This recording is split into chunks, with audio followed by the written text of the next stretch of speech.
ዶናልድ ትራምፕ በሰጡት እጅግ አስደንጋጭ ቃለ መጠይቅ ኢራን የኒውክሌር መሳሪያ ካገኘች በዓለም ላይ ለመጠቀም ወደ ኋላ እንደማትል በድፍረት ተናግረዋል። እነዚህን ሰዎች አውቃቸዋለሁ የሚሉት ትራምፕ የዓለምን የሰላም ዋስትና አደጋ ላይ የጣለውን የኢራን ግስጋሴ ለመግታት የመጨረሻውን እርምጃ እየወሰዱ ነው። የኢራኑ መንፈሳዊ መሪ አያቶላ ሙጅታባህ ካማኒ ከቆሰሉበት አልጋ ላይ ሆነው ለዓለም እጅግ አስደንጋጭና ደም አፋሳሽ መልእክት ልከዋል። ሆርሙዝ ለአሜሪካውያን መቀበሪያቸው ነው ሲሉ በቁጣ ተናግረዋል። የ60 ቀናት ገደቡ ዛሬ አብቅቷል።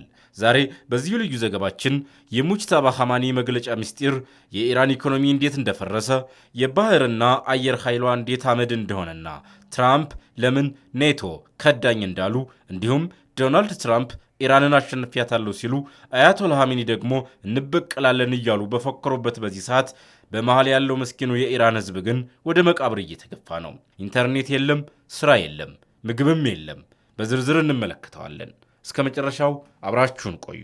የኢራኑ መንፈሳዊ መሪ አያቶላህ ሙጅታባ ካማኒ ከቆሰሉበት አልጋ ላይ ሆነው ለዓለም እጅግ አስደንጋጭና ደም አፋሳሽ መልእክት ልከዋል።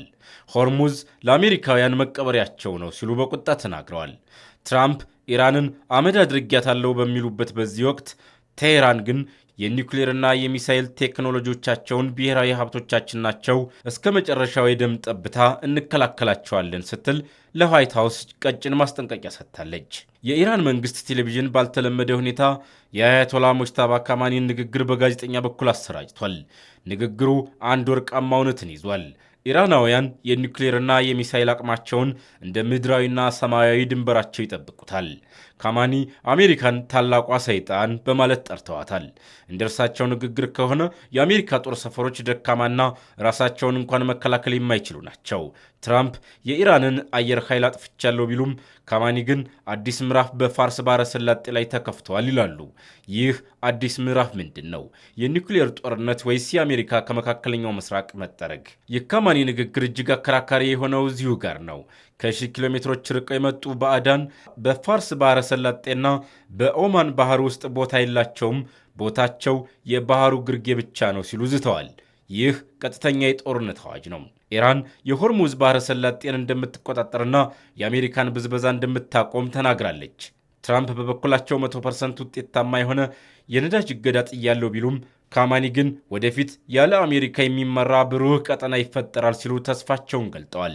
ይህ የቃላት ጦርነት ወደ እውነተኛው ሚሳኤል ዝናብ የመቀየር ዕድሉ ሰፊ ነው። ትልቁ ምስጢር ግን ያለው እዚህ ጋር ነው። አያቶላ ካሜኒ የት ናቸው? በአሜሪካና በእስራኤል በደረሰባቸው የአየር ጥቃት ክፉኛ መቁሰላቸው ይነገራል። ይህ በቴሌቪዥን የተነበበው ንግግር የመጨረሻው ኑዛዜያቸው ይሆን? ኢራን ብሔራዊ ሀብት ስትል የጠራቻቸው የኒውክሌር ቴክኖሎጂዎች ትራምፕ ኢራን ካገኘችው ትጠቀምበታለች የሚሉት ያ መሳሪያ መሆኑን ያረጋግጣል። ካማኒ ለጎረቤት ሀገሮች የጋራ ዕጣ ፈንታ አለን በማለት ጥሪ አቅርበዋል። ይህ ማለት አሜሪካን የሚጠሉ ሀገራት በሙሉ አንድ እንዲሆኑና ሰይጣኑን ከቀጠናው እንዲያባረሩ የቀረበ ወታደራዊ ጥሪ ይመስላል። ኢራን በእውነት የኒውክሌር መሳሪያ ቢኖራት ትጠቀማለች? ትራምፕ አዎ ይላሉ። እነዚህን ሰዎች አውቃቸዋለሁ፣ እጅግ አደገኛ ናቸው ሲሉ ገልጸዋቸዋል። ትራምፕ እንደሚሉት ከሆነ የኢራን ስርዓት ለሰላም የሚገዛ ሳይሆን ለጥፋት የተዘጋጀ ነው። ስለሆነም ወታደራዊ እርምጃ ብቻውን ትርጉም የለውም። ኢራን የኒውክሌር መሳሪያ በፍጹም እንደማታገኝ የሚገልጽ የብረት ዋስትና ከሌለ መካከለኛው ምስራቅም ሆነ ዓለም የሰላም አየር አይተነፍሱም። ትራምፕ ሌሎች ፕሬዝዳንቶች ሊያደርጉት የሚገባውን እኔ እያደረግኩት ነው ሲሉ ራሳቸውን እንደ ዓለም አዳኝ እየቆጠሩ ነው። የዶናልድ ትራምፕ ንግግር ዓለምን ለሁለት ከፍሏል። አንዳንዶቹ ትራምፕ ዓለምን ከኒውክሌር እድቂት እየታደጉ ነው ሲሉ፣ ሌሎች ደግሞ ይህ እርምጃ ወደ ሶስተኛው የዓለም ጦርነት ይከተናል በሚል ስጋት ላይ ናቸው። ትራምፕ በኩራት እንደተናገሩት የኢራን ወታደራዊ መዋቅር ዛሬ የለም ለማለት ይቻላል። ኦፕሬሽን ኤፒክ ፊውሪ የኢራንን ባህር ኃይል፣ አየር ኃይልና ዘመናዊ የራዳር መከላከያዎችን ድምጥማጣቸውን አጥፍቷል። ትራምፕ ሲናገሩ አሸንፈናል፣ ግን በከፍተኛ ልዩነት ማሸነፍ እንፈልጋለን ይላሉ። ይህ ወታደራዊ ስኬት ግን ለትራምፕ በቂ አይደለም። ለምን? ምክንያቱም የኢራን አመራሮች ቢመቱም የኒውክሌር ምኞታቸው እስካልተገታ ድረስ ዓለም በሰላም አትተኛም የሚል ጽኑ እምነት አላቸው። ለኢራን የሲቪል ኒውክሌር አገልግሎት ቁሳቁስ እንዲሰጥ የሚጠይቁትን ሀሳቦች ትራምፕ ቆሻሻ በማለት ውድቅ አድርገዋቸዋል። ምንም አንሰጣቸውም የሚለው የትራምፕ ቃል አሜሪካ የያዘችውን የብረት መዳፍ ያሳያል። ወታደራዊ ድል ብቻ አይደለም ኢራንን እያሰቃየት ያለው። ትራምፕ እንዳሉት የኢራን ኢኮኖሚ በአሁኑ ሰዓት በጽኑ ህሙማን ክፍል ውስጥ እንደሚገኝ በሽተኛ ሆኗል። በሆርሙዝ ባህረ ሰላጤ ላይ የተጣለው 100% ውጤታማ የሆነው እገዳ የኢራንን የነዳጅ ሽያጭ ወደ ዜሮ አውርዶታል። በኢራን ያለው የዋጋ ግሽበት 100% ደርሷል። ህዝቡ እየተራበ ነው፣ አመራሩም ተስፋ እየቆረጠ ነው ተብሏል። ትራምፕ ዓለም እያመሰገነኝ ነው ይላሉ። ነገር ግን እዚህ ጋር ነው ትልቁ አከራካሪ ነጥብ የሚነሳው። ትራምፕ የቅርብ ወዳጆቻቸውን ኔቶዎችን ክፉኛ አውቅሰዋል። በጣም አስቸጋሪውን ስራ እኔ ብቻዬን እየሰራሁ ነው፣ ኔቶ ግን አላገዘኝም ሲሉ በምሬት ተናግረዋል። ይህ ንግግር የአሜሪካና የአውሮፓን ግንኙነት አደጋ ላይ የሚጥል ነው። ዶናልድ ትራምፕ ኢራንን አሸንፊያታለሁ ሲሉ፣ አያቶላ ካሚኒ ደግሞ እንበቀላለን እያሉ በፎከሩበት በዚህ ሰዓት በመሃል ያለው ምስኪኑ የኢራን ህዝብ ግን ወደ መቃብር እየተገፋ ነው። ኢንተርኔት የለም፣ ስራ የለም፣ ምግብም የለም። በሚሊዮኖች የሚቆጠሩ ኢራናውያን ዛሬ መሰረታዊ ፍላጎታቸውን ማሟላት አቅቷቸዋል።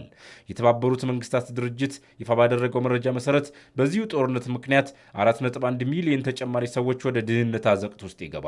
አየር ኃይሉና ባህር ኃይሉ ብቻ አይደለም የፈረሰው። የኢራን የጀርባ አጥንት የሆነው የኢኮኖሚ መዋቅር ተሰባብሯል።